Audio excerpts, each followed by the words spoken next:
Hey everybody, welcome back to another episode of the Women's Fittest. I'm super excited to have Jaclyn Baker here with me today. She is an IFBB fitness pro, placed second at the Olympia this year.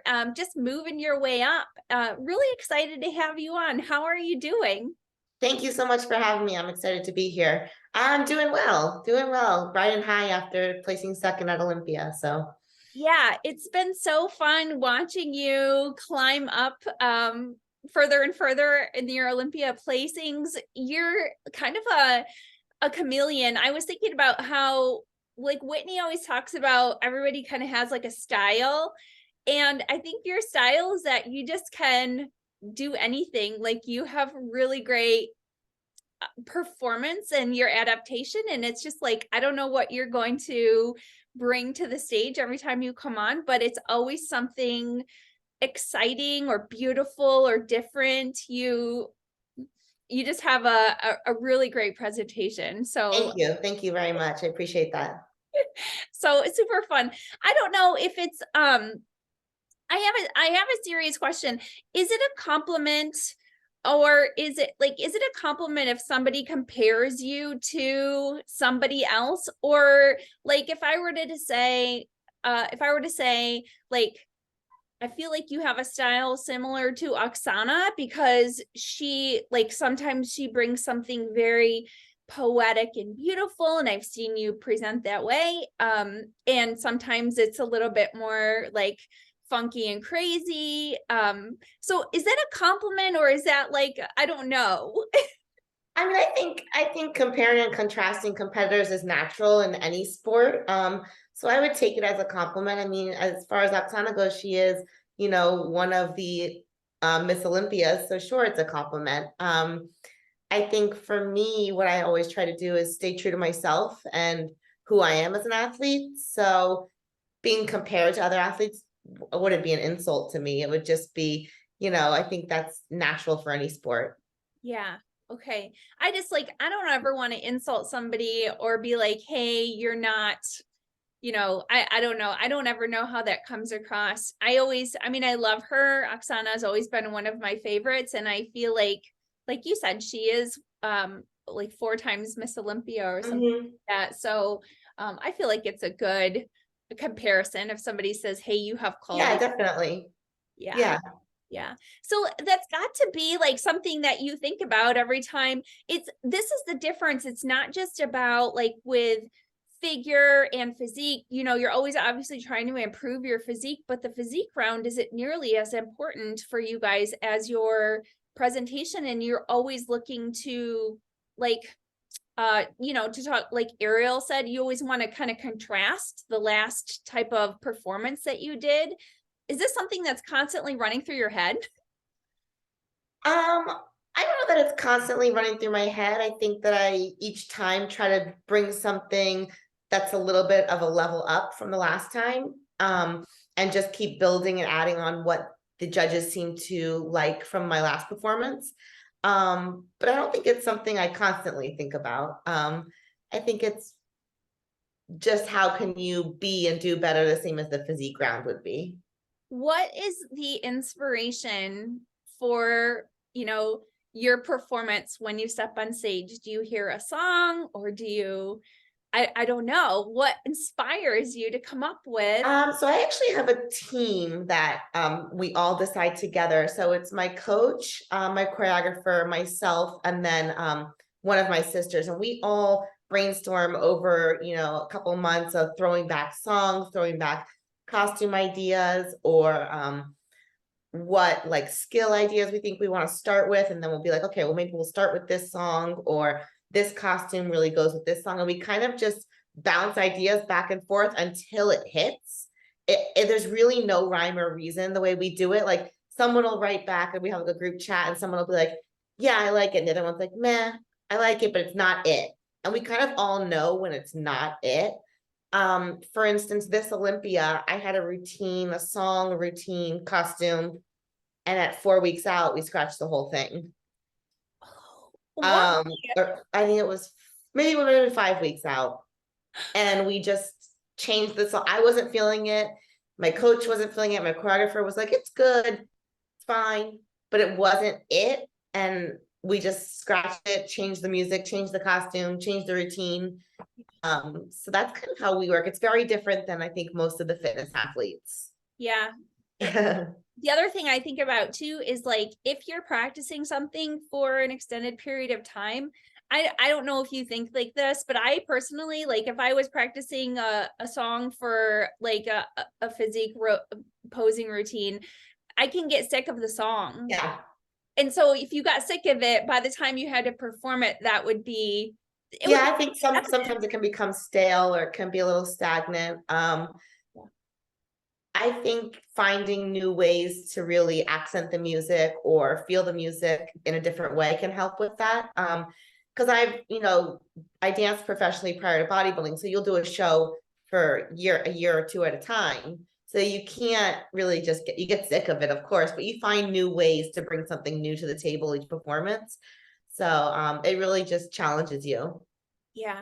I didn't realize until, I've been talking with a lot of the fitness competitors how much goes into like this whole process. It really is a different level than all the other women's competitors. So I mean, not to say that every level isn't very, very difficult or every athlete isn't going through something, but yeah, it's just crazy to me. So Yeah, it's definitely adds a whole nother element for sure. yeah. So let's talk a little bit about your beginnings. I usually ask the question, and I kind of like to think about the epigenetics because a lot of people have, this base that they've built already as a child. So did you play any sports growing up? And you said something about professional dancing. So take us down that journey. Yeah, I actually started in dance and acrobatics at 2 years old. So I danced competitively from age 5 until 18. And then I went to college for dance and I have a BFA in dance from the University of Arizona. And then I moved to New York City 2 weeks after graduating to dance for some companies here in the city. So that's what I did for 10 years prior to bodybuilding. So my whole life was dance. And then in 2015, I transitioned into bodybuilding.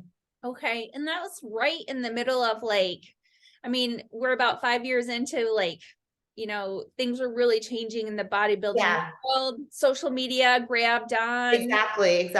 It's definitely evolved a lot. I wasn't even on Instagram then. So Yeah. So tell us a little bit about that journey. Did you start off right away in fitness or no? No, actually, so my now coach, Chino Burgos, he saw me in a gym in my neighborhood. I was using the pool because I was rehabbing an injury. So I was swimming a lot. And that's how I had gotten into that while I was working out at that gym. And he approached me and just asked me if why I was training, if I'd ever thought about doing bodybuilding, that he thought I'd be good at it. I'd been told years ago that I should do bodybuilding, but I was dancing in dance land, what I call it. People aren't looking to be muscular, or you can't really do both. And being skinny, especially in the early 2000s, was like the goal. So as a kid, I was told like, don't do push-ups, don't do, all these things to make sure I didn't have a lot of muscle. So he approached me, I did my research on him, and everyone that I spoke to in this area said that if you were going to do bodybuilding, to do it with him. So I trained with him for 6 months before my first competition, which was Metropolitan Classic in 2015, and I competed in figure. Okay. And I won both figure classes, the open and novice. And then from then on, I competed out, I think, won nationals and didn't do well. And then my coach convinced me that we should do fitness. I had just turned 31, I believe. I was like, I'm done dancing. My body hurts. This is another way for me to get on stage and I don't have to injure myself. And it's still cool because I can work on my body and get on stage and smile. And he convinced me to do fitness. Back then, I thought fitness was more of a cheerleading type, more of a dance team dance. And I thought you had to do a back tuck. I thought you had to have all these certain skills, which at 30, I just wasn't doing anymore. In my teens and my 20s, I was, and I was like, I'm not going to go back and learn those again or bring them up. So then he showed me a couple of the other fitness routines, including one of Oksana's, Michael Jackson. And I was like, well, I can do that. And he Yeah. was like, exactly. So long story short, we did fitness in 2017 for Bev's Universe. And that's where I turned pro in fitness. I did figure on fitness, but I Yeah. ended up using fitness. I want to say I do, and this is just my opinion, my personal preference, but I do love that. I know a lot of girls do things that are more cheer and gymnastics based, but if you can tell a story that looks like almost like, I mean, I can see the tie now with your dance. It just comes Yeah. across as a very much like a Broadway performance type of Thank you. Thank you. yeah, beautiful. Yeah. Thank you. All right. So you got so tell us about winning your pro card then. Let's get into that. So 2017 was Universe, and I won my pro card in fitness. And then from then on, I want to say that was, I think it's July. Mhm. So then my first year as a pro, I did Toronto Pro and placed fourth as my first show. Okay. And then I did Chicago and placed fourth again. And then I did Tampa and placed second. And that qualified me for my first Olympia. So in those three shows, who were you up against? And was it kind of what was that moment of standing next to these women that you had? Did you know about some of them? It's funny because I was so heavily had my eyes on figure for the first year or 2 years. I didn't know. I knew Oksana, I knew of Whitney, but only because Whitney had seen me at Universe and came up to me and was so sweet and told me like she thought I had a really great career in fitness ahead of me. And so that was great. But I didn't know many of the fitness women at that time at all. I think Bethany, but Bethany was local. She's in Jersey, so I knew her. So Toronto Pro, I met and competed against Sarah Kovac and Darian Borello and Dominic Matthews. And those were and I met Jody, but Jody was injured that year, Jody Baum. And that was my first introduction to fitness and the fitness women in the division. And then Chicago, trying to remember who was there, who won. Danielle Chickles, I don't know if I'm saying her last name right, won. But yeah, so it wasn't really for me, it wasn't a moment of like, oh, I'm competing against these women until I got to Olympia. Yeah. Yeah. You know what I find interesting about this category is you have it's almost like women come into it having like finished another career. It's like starting your life all over again in an, as a pro athlete. It's just crazy to me because a lot of you are over 30 to Whitney being, we could talk about Adela, who was going to compete at 49, 50. I think yeah, something like that. Yeah. Yeah. Yeah. So, this is an option for, I know a lot of women who kind of get started late or whatever, and they think, everybody's always like, oh, I'll start off with bikini, but a lot of people don't have that tiny of a physique. So then they go, I'll do figure. But fitness is always an option if it's something that you have a background that correlates. Yeah, I think even if you don't have a background, I was just speaking with someone yesterday, and I think the misconception with fitness is that you have to have a background or you have to be able to do a back tuck or a handstand or press or all these other high level skills where really there's only 4 requirements for fitness, and then you put in whatever other skills you can do. Yeah. So are the top athletes doing most doing the higher skills? Yes, but it's not required. Yeah. Yeah. And we know too from, you're, watching some of these performances, it's not always just about the big acrobatic stunt. Right. It's about how it all comes together. Correct. Yes. Yes. The choreography and the music. So I'm curious a little bit about this dance background. So tell me some of that, like what kind of dance and what did you do? So I danced for 2 contemporary companies in the city. One was called Synthesis Dance Project, and the other one was Mer Inspired. And they were what you would see now. That's very popular, like on a So You Think You Can Dance for contemporary lyrical dance.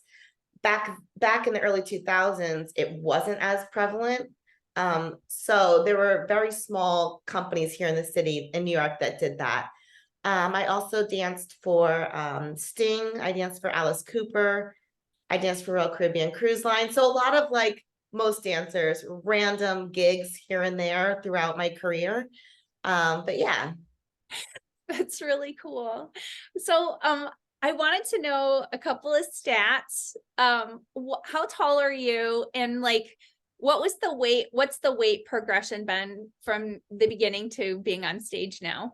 I am 5'1.5", so not very tall. Most people are very shocked when they meet me. They're like, "Oh," I'm like, "Yeah." I have very long legs for my frame, so when I'm on stage with some of the other women that are much taller than me, I still look like I'm taller. Hmm. So it's funny, people don't really realize how short I am. Um, my weight progression from like the beginning of my bodybuilding career to Yeah. now. Yeah.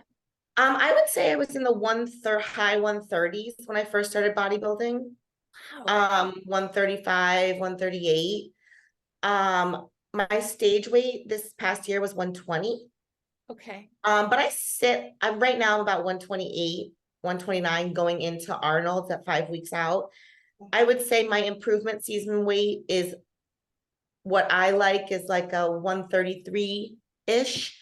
So I try to stay about 10 pounds above my stage weight. I don't ever go off of stage weight because me personally, I'm like a water buffalo and I drop about 6 pounds of water peak week. So I go off of my peak week weight and what I look like. But Okay. yeah, I was never overweight in like a normal, normal people world. I was maybe what I call college fluffy. When you start drinking and all that partying, I went to a party school. So I would say I don't think I've ever weighed above 143 Okay. in pre-bodybuilding or off season. Okay. Have you had any issues with like, diet culture? We talked a little bit about, the 90s. Did that have an impact on you or just the dance background? It- Yeah, I don't know how anyone escapes that. If they do, more power to them. I was actually very, very small my whole life to the point where they thought I had like a hormone deficiency. Yeah. My freshman year of high school, I was 4'9" and 85 pounds. I mean, Oh, I was itty bitty. I didn't hit puberty till 15, 16. And then it kind of ramped up from there. And then all of a sudden I was like, I'm fat, and in dance world, you're judged the second you can no longer wear a half top on stage, or people think you can't wear a half top on stage. So if your belly's jiggling too much, or your thighs are too big, or any of that. So I was always hyper aware of that. sure. Um, and then in college, like I said, when you start, drinking alcohol and eating Dominoes at 3 in the morning, like everyone does and should, um, you start to, put on that college baby fluff. So I went through that. My eating habits were terrible. Yeah. I was a very, very, very picky eater my whole life. Um, I'm talking like chicken fingers and French fries and pasta. But I was small, so it didn't matter. Yeah. I went to college and did the whole like you eat salad one day and you eat like Domino's the next day. In dance world, I think you're depriving yourself so much and then you're binge eating. I never had, luckily, any significant eating disorder. I was never anorexic. I was never bulimic. Yeah.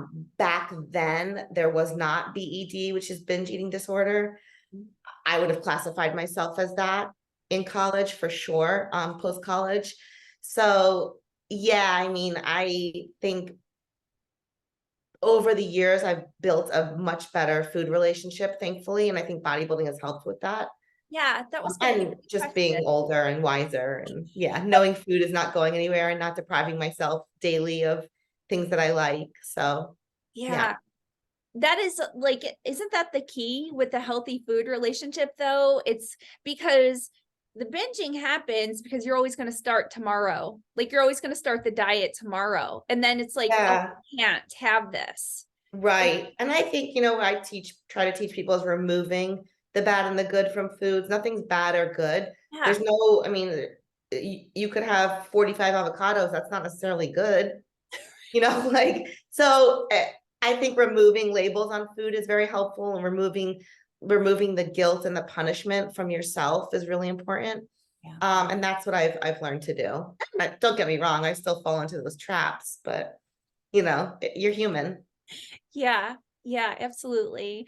Um, let's see, what else did I want to talk about? So let's talk about the Olympia. And actually, let's go to your Instagram and we can take a look at some of that as well. What is your past? Tell us a little bit about your past history with the Olympias. So my first Olympia was my first year as a pro in 2018. Mhm. And I placed 10th, 8th.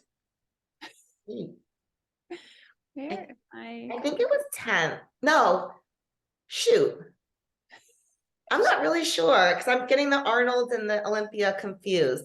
But anyway, and then my second year in 2019, I actually placed 4th. And then Oh my. 2020, I placed 5th, and 2021, I placed 5th. So the Okay. past 3 years, I've been in the top 5, and then this year. Okay. Okay. So it was a little bit of a mix up, or not a mix up, a little bit of a switch up as we had. I mean, this is the thing with fitness, right? You guys could probably all get together and just share war stories with injuries and this type of thing, right? You just never know. I think it's Yeah. more of a wild card than any other category as far as who's going to actually show up, because people will drop out of fitness like the day before the Olympia, which is crazy, you know? Yeah, it's unfortunate with our division, but it does happen. Yeah. Yeah. Yeah. What about you? You said you were rehabbing a dance injury. Have you had anything major happen with fitness? I have actually. This whole season, I have a partial tear in my hamstring, partial tear in my hip, 2 bulging discs in my lumbar spine that I've been dealing with. 2021, I sprained the same ankle twice, pretty significantly. 2019, I sprained my ankle on stage at the Arnold's. Luckily, no one knew except for myself and my sister. But I have a slew of injuries. I've learned over the years to listen to your body, take care of it, push when you can, pull back when you need to. Yeah. And my coach is really good about working around my injuries, and he won't give me an exercise to do just because we have to do it. If something elicits pain, we're not going to do it. I feel like, and he feels like, there's other ways to grow my legs, for instance, without having to deadlift super heavy, or, without having to do back squats super heavy that bother my back. So we work around it and try to be as smart as possible. Yeah. So, like a lot of the other categories, fitness keeps evolving, and I do feel like the girls are getting bigger and bigger. 5 years ago, you could look at a lineup of fitness girls and the physiques. I mean, they still are quite varied, but it seems like, are you back into like this goal of always trying to put on muscle in specific areas, or are you kind of staying? No, I'm not personally. My physique, I believe in 2 things. I believe in having a physique that I like to walk around in what I call regular people clothes and gym clothes. I have a very small frame, so I don't want to put on much more muscle. I have a lot of muscle on my frame right now. So my training is more detail oriented. So yes, we're putting on more muscle, but we're putting on more muscle in specific detailed areas, not just trying to get my frame bigger. I don't believe that's what fitness is about. And I believe it's about the symmetry, the shape, the conditioning. And yeah, I would say that's really my goal. Yeah. So do you have, let me see once, do you have your routine or clips of your routine up Yeah, here? my whole routine's there. If you scroll down or you go to the reel, yeah, it's down a little bit further. Okay. Stop me when Yeah, I'll let you know. It's right there. My hands are over my mouth. Yeah. okay, here we go. So so you did a last minute switch about a Yes. month out. What was the inspiration? Like I said, we just weren't feeling it. I wasn't feeling it when I was doing it. It didn't feel like it was it. I can feel when the routine hits home and when I feel passionate about it and when I feel like I can perform it. And for whatever reason, we loved the songs, we loved the choreography. It was fine. I'm sure I would have done really well. it just wasn't it. Yeah. And then we found this version of Sia's Alive, and when we heard this, we switched it up, and right away, the second I started it, I knew it was it. And I sent a video to my coach and my choreographer, and they're like, "Oh yeah, that's it." And it was I just did one movement, and they were like, "Yep, that's it." Yeah. So That's amazing. yeah, Sia, all of her songs are super powerful too. Or yeah, and this song has been on our routine song list for a long time. And when we found this version with all the cool accents, it kind of made us want to use it more. yeah. So that's how we decided to use it. It's funny when I watch myself, I'm like, oh, I did all of that. It's like someone else up there. The routine is flawless. Yes, that's Thank you. you're never going to be able to see your like in it's not like other people sitting there watching it in real life. Like you'll never know what it's like because you're just on stage doing it, you know? Yeah, and it's I think I am a little bit different when I do watch my routine back. Like I actually said to my coach, I said, and my choreographer, I said, "Oh, it was much better than I thought it was really good." And I gave myself I got off stage, I always give myself a score, and I said I gave myself like a 9.2, and then I rewatched, and I was like, "No, I give myself like a 9.6." So I can usually see the good, which is nice. That's awesome. Yeah. Are you able to see like flaws as well that maybe other people wouldn't notice? Okay. Yeah. Yeah. Like at the very end, the stage was, I would not give myself an excuse at all because I performed on all kinds of stages, even ones in the middle of the ocean. So there's no excuse to a stage. It can be squishy, it can be slippery, it can be rocking, it can be moving. But at the very end, my legs felt really jello-y. And then the stage happened to be a little bit squishy and slippery for me. I practice on hardwood floor, like at a gym. So I'm not used to a carpet all the time. But again, I would never give myself an excuse. And so at the very end, the combination of my legs feeling jello-y and a little bit of a slippery stage, the last probably like 8 counts or 10 seconds wasn't how I should have finished it. Yeah. This is something that I noticed with some of the newer performances that were on the Olympia stage this year. I don't know if you guys watch everybody's performance or if you pay attention to that. But there were several that did peter out when they still had probably 30, 45 seconds left to go. It's tough. It's not easy. And I think when that adrenaline gets going, it can take over. Your heart rate goes up, the adrenaline takes off, and you kind of go full force right out the gate, and then you don't have anything left. Yeah. So that can happen. Yeah. Yeah. I mean, I get it. I'm not faulting anyone. I'm just right. Like, it's just so funny because you're like, you're like, oh, why would this happen? But that makes a lot of sense. Like you can practice and have all the stamina that you want, but like the shot of adrenaline is going to wear off after. It does. And it does. It does wear off for sure. Is this you? And then you're left to your own devices of just pushing. Yeah. Oh yeah. Yes. Is this you? Yeah. Before, oh my gosh. So the left is 2015 when I first started bodybuilding. Mm-hmm. And then the right is this Olympia. Crazy. Yeah. And I want to say I was probably like 133 on the left and maybe like 129, maybe 128 on the right. So my weight is not that big of a difference. It's just body composition. Yeah, absolutely. And a lot of that is, I mean, yeah, you've gone repeated building and then cutting. So you have built muscle over the years. And yeah, sometimes it is like, I've talked to so many women who've actually stepped on stage lighter than what they originally started, just because, at the beginning, you're not lean. Right. Yeah.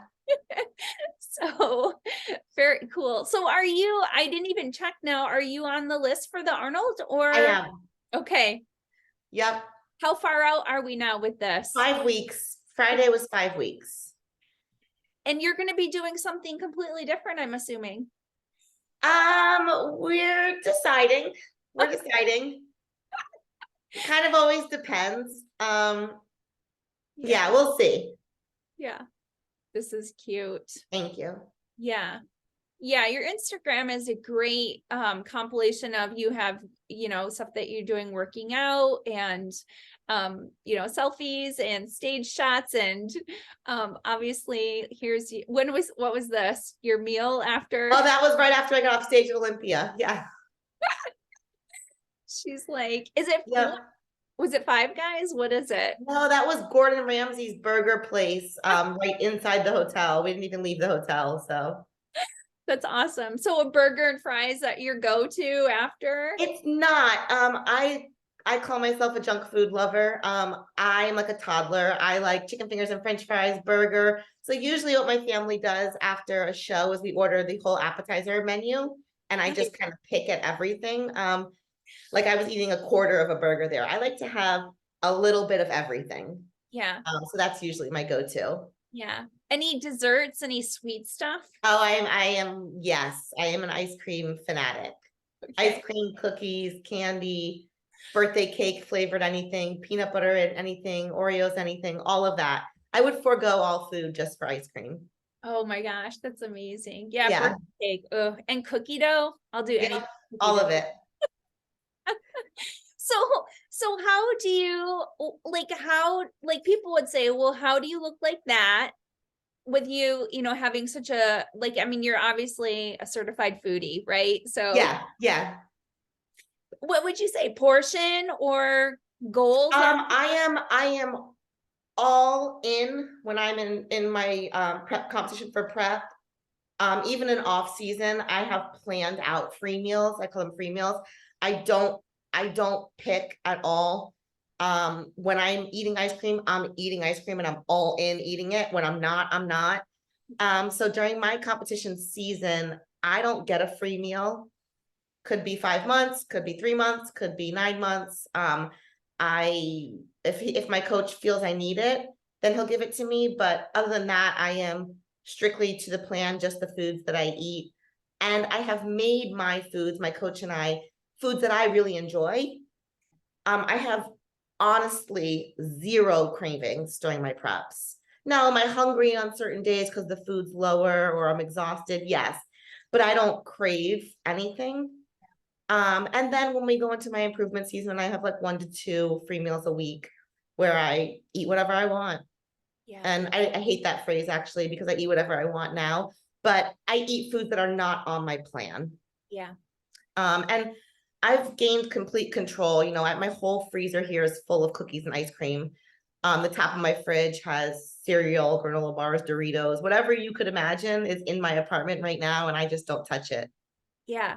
Well, I Yeah. think it goes back to what you said earlier. I think this is something that I had really worked on over the last couple of years, because I had been like an all or nothing type of a person, and you just, like wanting to be perfect with your diet and whatnot. And yeah, if you go, I can have this, I can have it here if I want to, but I'm not going to have it right now. Like, and that you can have it. Right.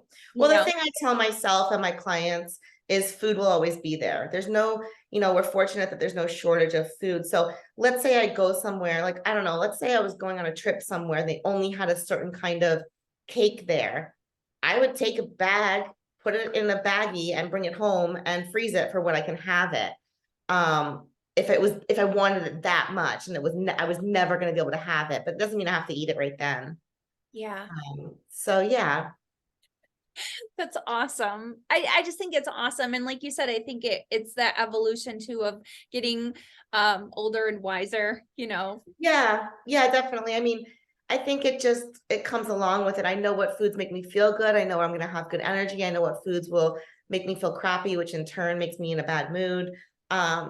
So I pick and choose. Yeah. But I don't feel deprived ever. What are some of the meals that you're eating? You said you enjoy your food. Are there Yeah, I love my meal plan. It's like I look forward to every meal. So I always have egg whites and oatmeal for my first meal. My second meal is I'm sponsored by MegaFit. So I do MegaFit chicken, grilled chicken, jasmine rice, and cauliflower. My third meal is a MegaFit chicken, but it's MegaFit spicy chicken. And then I do rice cakes with almond butter and cinnamon as like my dessert. Yeah. My next meal it depends.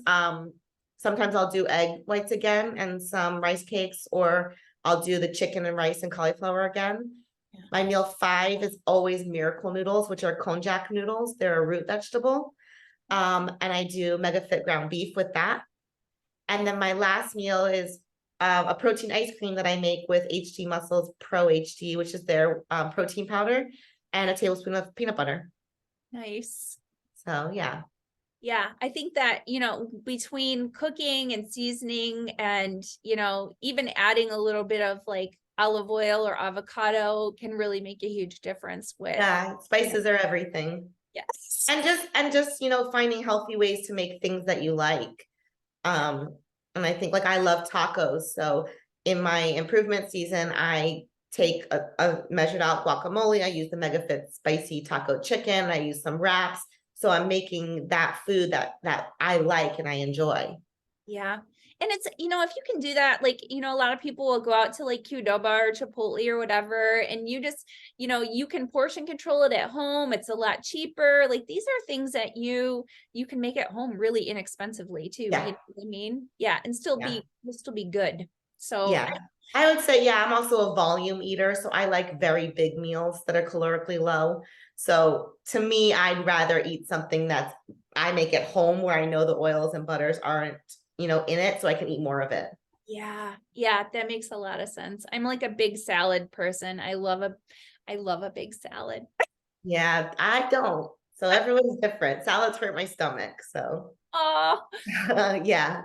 so tell us a little bit about your training. I know fitness training is a little bit different. I want to say one of the things that I did learn from y'all is that part of the reason I've heard that you don't deviate too far from stage weight is because it is difficult to execute your stunts and that type of thing because your weight is different. So it doesn't accumulate, it doesn't account the same. Yeah, it definitely is easier to get upside down and hold yourself upside down when you're lighter. That's for sure. My training throughout the years, I think because I started late to lifting, I trained like a figure competitor. Okay. So my training was very physique heavy, meaning like I was doing regular figure splits, like a back day, shoulder day, leg day. I didn't train many fitness skills because most of the skills that I had in the beginning of my career, I've been doing since I was 5 or 3 even. And then once I started working on handstands more and realizing that I needed to progress in the handstand strength world, we started adding that in. But again, back to the injuries, I do very short spurts of fitness training. I don't train for long. With fitness, it's too much on my joints. I'm really, really hypermobile. I have a ton of injuries. So for example, now I'll do like my shoulder day and I have a handstand drill that I do 5 to 10 times. I do my press up about 3 to 5 times and then I'm done. Okay. And it depends on the day and where I am in my training, what drills I do. Okay. That's I also have hypermobile joints, and I always wondered why you have to be very careful with training because it's very easy to overextend. I get injuries and tweaks like all the time, which like I've noticed I really have to focus on slowing down the movement and not going as heavy because that's what causes. Well, a part of your strength is stabilizing, you know, and people who have joints that are much more stable, I would say 50% of my strength goes to stabilizing my joints prior to even lifting a weight. So people always, my coach specifically will always joke, people will be like, how much does Jaclyn lift? And he's like, not heavy. Yes. Like, I'm not as strong as I look because I'm stabilizing so much, which I don't care. I don't have an ego like that. If I squat 5 pounds or I squat 500 pounds, I could care less. It's just not my goal personally.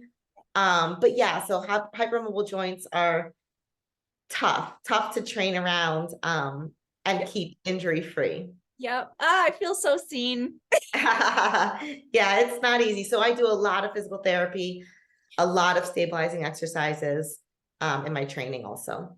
Yeah, that's so interesting. I just like reiterating that because I think a lot of people might have that problem and not realize like why am I always, you know, I'll get like trap shoulder tightness a lot of times and it's like, oh, I must have overextended, or I went too heavy or moved too quickly. And then, you wake up with a little bit of a problem that you have to ease off of for a while. Yeah.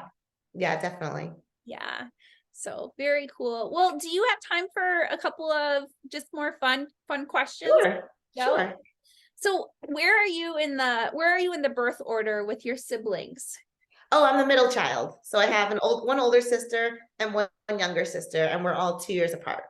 What do they think about, I mean, I'm sure they have their own endeavors and everything, but do they think something special about what you're doing? They do, yeah, they're very, very supportive. My family is awesome. They're at every show I do in the past 8 years. So they're right there along the journey with me, pushing me. I'm sending them videos, they're sending me, emojis back or cheering for me or their critiques or whatever it is. So they've really been heavily involved in my career also. That's awesome. So you don't get a lot of like, oh, she can't eat this, or No. like there's No, in fact, my family eats like bodybuilders. I would say they eat like I do in my improvement season. Yeah. So, they all eat very similar to the way that I do if I wasn't competing. And my mom actually has done 2 competitions. When I was in college prior to myself competing, she did one on a whim, back before there were like any women's divisions, maybe 2001-ish. Okay. When she was 48 and they only had a class of 35 and above.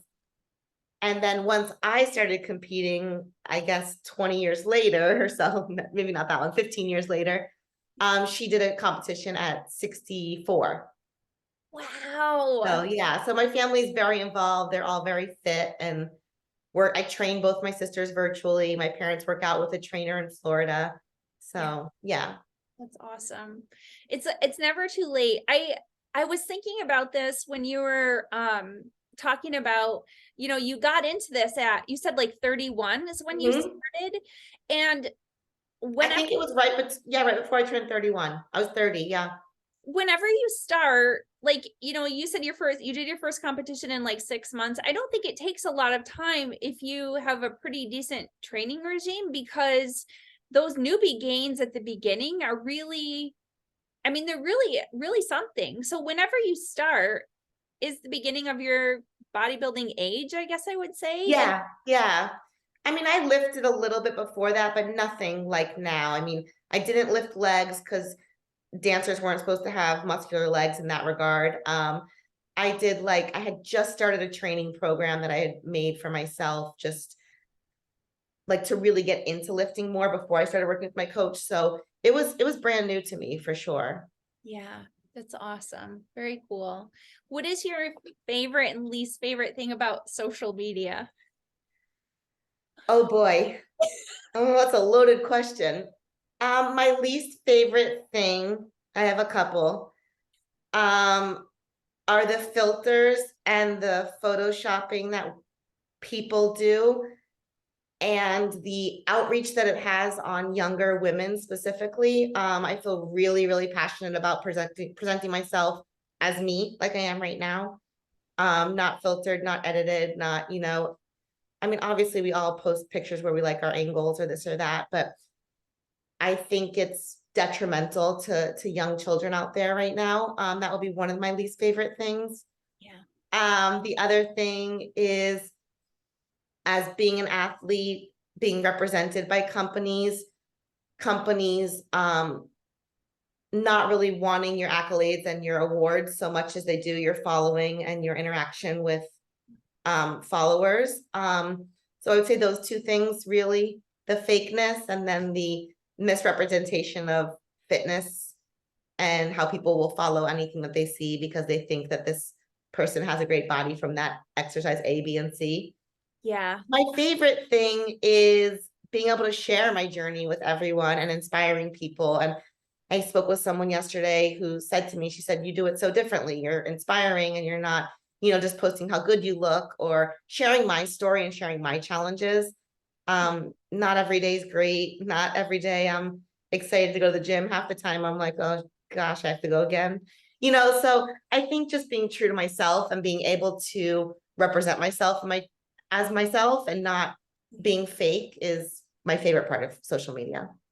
What would you tell, women who are, because I mean, I hear this a lot about motivation, and I don't want to. Do you have to love your exercise, or do you have to just do it, or what's the balance in that? You think I maybe? don't know that I believe in motivation. I believe in discipline. Yeah. I believe you wake up every day and brush your teeth. You wake up every day and you take your medication if you need to. It's the same way you go to the gym. That's how I think of it. There are days like yesterday I had a great workout. I was so excited to be in the gym and lift, and I just had all the time in the world. I didn't have to rush anywhere. And there are days like, I don't know, maybe tomorrow that I'm like, oh my God, I can't believe I have to work out today, But like I said, it's like brushing my teeth. I do it, I get it done. I take those moments that I really enjoy and hone in on them. And then the other moments I kind of say to myself, I'm going to feel better after, or I have this goal. So, or I can eat more if I work out right now, whatever it is that makes me get through it. But I don't believe in motivation. I believe in discipline. Yeah. Yeah. So just show up. Yeah. Yeah. It's for yourself. It's for your health. You only get one body. Yeah. No one's giving you another one. So you got to like living in it. You got to be happy. You got to feel good. You got to live in it a long time. Yeah, absolutely. Let me see here. What else was I going to ask you? What is your favorite cheat meal? It's so hard. I would say if you ask everyone around me, it's chicken fingers, French fries, nachos, pizza. It's like if you go to like a sports bar, it's the appetizer menu. Okay. And then ice cream and cookies. Do you drink alcohol at all? I do. Okay. I do, yeah. So red wine, and vodka. I'm a vodka on the rocks or vodka soda. I don't like mixed drinks anymore. Okay. I'm not what I call a fancy drinker. If I'm trying to be what I call fun, I'll have a Cosmo, but I prefer just a really plain drink, like a glass of wine or vodka. Yeah. I don't love the other drinks. Rosé is during the summer, I was drinking a lot of rosé. Yeah, so I live a very quote unquote normal life, Yeah. yeah, within reason. Has anyone from your dance past followed you or reached out to you, or like, oh my gosh, this is A lot, actually. Okay. Yeah, I just did an interview yesterday with someone that I taught dance to back in 2005. Okay. So, a lot of people follow me because Facebook was around when I first started bodybuilding, and I was on Facebook. I'm sure Instagram was around. I just wasn't really on it and using it. Yeah. So I have a lot of dance world people that follow me and have reached out to me, and I've trained them or helped them with meal plans, or they just follow me in general. In fact, the person who choreographs my routines, I worked with in 2004, 5, and 6 at a Broadway summer program, and that's how we reconnected. Nice. Yeah. Well, Jaclyn, what would you, tell women if you kind of had a final summary message, whether they want to get into competing or they're trying to get healthier? What's a positive message that you want to send out? I would say there's no right time or too late to start. I would say do it for yourself. It's empowering. And stay true to yourself and what you like and who you are, especially in bodybuilding land, as I call it. Really, really find what you like about your body, what you want to look like, and stay true to that. Yeah, it's really good. I love that. Where can people find you if they want to continue to follow your journey? I know we kind of pulled up your Instagram. My Instagram is Jaclyn NYC, Jaclyn NYC. And that's pretty much, I think my Facebook is just my name, Jaclyn Baker. I have a YouTube channel, Jaclyn Baker. But Instagram is primarily where I post the most. Okay, that sounds really good. Well, thank you so much for your time. It's been a pleasure. It's always so much fun interviewing people that I've never talked to before. Yeah, so nice. Thank you so much for having me. It's been an honor to be on the show. Thank you. Well, you guys, thanks for watching and listening to another episode of the Women's Fittest. You can find us on Instagram at the Women's Fittest. You can find me on Instagram at buffcake22. Listen wherever you listen to podcasts. And this episode will also be on my YouTube channel at buffcake22. Have a great day. And remember that healthy looks different on everybody.